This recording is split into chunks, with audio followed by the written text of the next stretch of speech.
how do we help parents to stop blaming themselves? Because even if the world is wrong and saying awful things, and even though it might feel like it happened right under your nose, carrying around the blame isn't going to get you where you need to be. Kids need their parents. How do you help parents move past this blame that society and the medical system is trying to put on them? I think when you frame eating disorders as brain-based, as having genetic components, when you phrase it in those terms and you really think about it in those terms, there's no blame.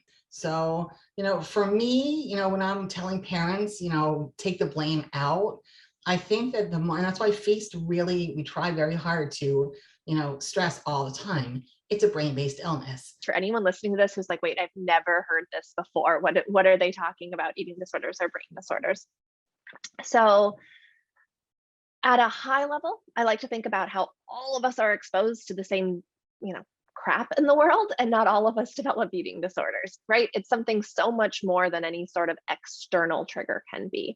And there's been a lot of outstanding research that has suggested that there might be a bit of a hormonal switch that gets flipped, which is why we see an onset around puberty for so many people. We also have found that in the brain, there are temperament traits that are wired differently.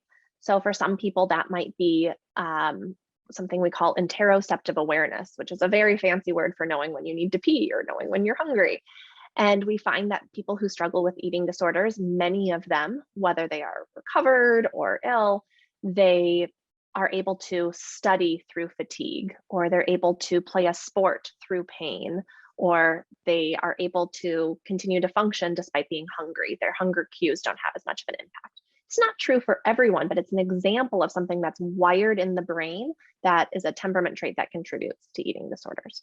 There are others as well. One of my favorites is a high error detection rate. I call it the Where's Waldo effect, that if something is off, you notice it, it just screams at you a little bit louder. And we see that that's wired in the brain differently. And if you take these many different traits that are wired in the brain and you focus them on your body and on weight, you're going to see an eating disorder. And if you focus them on sports or hobbies or relationships, they're excellent traits. So it's a great reminder that nothing is all good or all bad. We also know that people develop eating disorders in all sorts of different ways, usually starting with a caloric deficit. So I've treated people who are 30-year-old male veterans back from Afghanistan. They weren't trying to look like an Instagram model, but going out into the desert with 80 pounds on their back in the heat and whatever they had to eat in those bags, it just wasn't enough calories. And they ended up with a caloric deficit, and their brain was wired to have an eating disorder, and ping, an eating disorder started. I've also treated a lot of kids in the hospital who are at the 50th percentile for BMI. So that's supposed to be a healthy BMI. And they say to me, Erin, it makes no sense that I'm here. Like, I weigh the same or more than so many kids in my class. They don't have to be in the hospital. But it's just not the weight that their body wants to be. So well-meaning grandparents, well-meaning pediatricians encourage them to lose weight because of the obesity epidemic. I'm putting that in air quotes for anybody listening and not watching. And not everyone's supposed to be the same weight. We're supposed to be all different shapes and sizes. And so for people whose brains were wired to get an eating disorder, that sort of caloric imbalance, however well-meaning, was enough to trigger the eating disorder. So just wanted to talk a little bit about what we mean by it. And I think sometimes people hear eating disorders or brain disorders and they think it's a death sentence, or, oh no, that means I'll always have an eating disorder and I'll never recover. No, it means that you're actually carrying some pretty awesome traits around in your brain. We just need to make sure that those traits aren't working towards the eating disorder. Anything that I forgot to say, or anything you hear from parents? Yeah. No, I mean, when you say brain disorder, it freaks parents out because, your mind goes to bad places.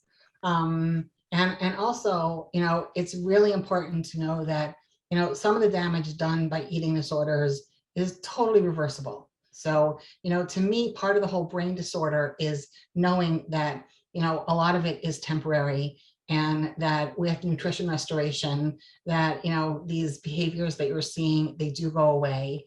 And also it's also kind of scary because when you know that your child has that predisposition, You know, I mean, we talk all the time about relapse prevention, and, you know, you just, as a parent, you can never let your guard down. They may not ever want to lose weight. I mean, they may be recovered 1,000%. They don't have the voices in their head. They're not looking to be thin, but, you know, a stomach virus comes along or COVID comes along and they can't smell or taste. And, you know, for a week or two, they're not eating enough, and, you know, they're losing weight too fast and too much. And all of a sudden you're back to square one after 10 years. And it's something that I think parents just always have to have on their radar, is that, you know, the way that your child's brain is wired is the way their brain is wired. And, you know, for good or for bad. And I totally agree. I mean, some of these traits and temperaments can be used for such positive things, but you also have to acknowledge that they're there. You just have to be really, you know, aware at all times that your child is eating properly and exercising properly and not going to any excess and stable. And it's a big responsibility, you know, because you want to put it behind you. You know, you want to say, okay, good, we got through it, it's over. But it's not actually over. I mean, I also draw on the cancer, you know, kind of comparison a little too often probably. But, you know, again, you know, I'm not going to call it remission, but I will say that it's probably similar as a parent to if your child recovered from cancer. You know, you're always worried that it is remission and not recovery. So, you know, I do think as a parent, that's the way you feel. And you still go to the appointments to make sure that the cancer is not coming back, right? You have things that you do in place to keep an eye on it. And you know, I've met so many families that make sense that once it's done, they're like, we need to just put this behind us. But I think about it like people who've had any sort of ACL or knee stuff who play soccer, right? And I talk with a lot of the teens and young adults about this, that yeah, you probably have a lot of teammates who don't need to do all these stretches before and after games, but they've never had ACL problems like you've had. So even though your knee is doing great right now, you do these special stretches so that it doesn't flare up again, so that you don't, so that the surgery you had, you know, you don't have to have it done again, or what have you. It's the same thing with eating disorders, that yes, your eating disorder might be way in the past, but you still eat according to the clock, whether you're hungry or not. And you have still been really honest with your spouse or your best friend about how if you notice yourself getting extra anxious or extra depressed, you might have to increase calories for a while, right? You do these things to just acknowledge who you are and where you've been and what your unique needs are. And your unique needs change when you've had an eating disorder. When I went through school to become a clinical psychologist, I got no training in eating disorders, zero.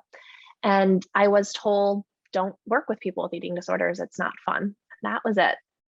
So when I kind of fell into eating disorders about 12 years ago, I didn't know what to expect. And I absolutely loved it for the reason that you just shared, those anecdotes. Watching the lights come back on is so incredibly rewarding. Meeting children, teens, adults with eating disorders, the eating disorder has just consumed their brain, right? They think about food all the time, or they think about their body all the time, or they're having really big emotions that is just affecting every cell in their body. And then when the eating disorder starts to recede, you're like, oh, you're really funny, or you're really witty, or you're just so charming, right? You get to see their personality and the lights truly do come back on. And one of the joys of having worked in a hospital system where I got to meet thousands of patients, and now at Equip, where again, getting to meet a large volume of patients, is getting to see that, like, no, this isn't just an anecdote that one or two parents have had. This is real. The eating disorder really monopolizes or tyrannizes the brain, and the lights really do come back on as you work really hard to get the eating disorder out. Definitely. And as a very side point, that's why parents should be included in research, parents and people with lived experience, because if they were, this research would not be anecdotal, it would be scientific. That's a real side point. But I just wanted to add, you know, one last point about the whole brain-based. I think for parents, we don't believe that our child, you know, made a choice to have an eating disorder. We understand, you know, that it's something that's hijacked their brain. But when you look at it as a brain disorder, it's much easier to have compassion toward your child, and to see your child as being sick You know, they're not willful, they're not resistant, you know, they're just sick. Once I also heard of it as being a brain-based illness, it made so much sense. It made so much sense also as to how someone could be so intelligent and how someone could just be so functional on so many different levels. And except for this one little piece, like totally rational, but don't talk about food and don't talk about exercise because it flies out the window. And it just really, for me, it helped me accept as a parent, you know, that my child really was sick. And it helped me to be able to support her better because I was compassionate and I was able to summon the love easier once I realized that she was sick.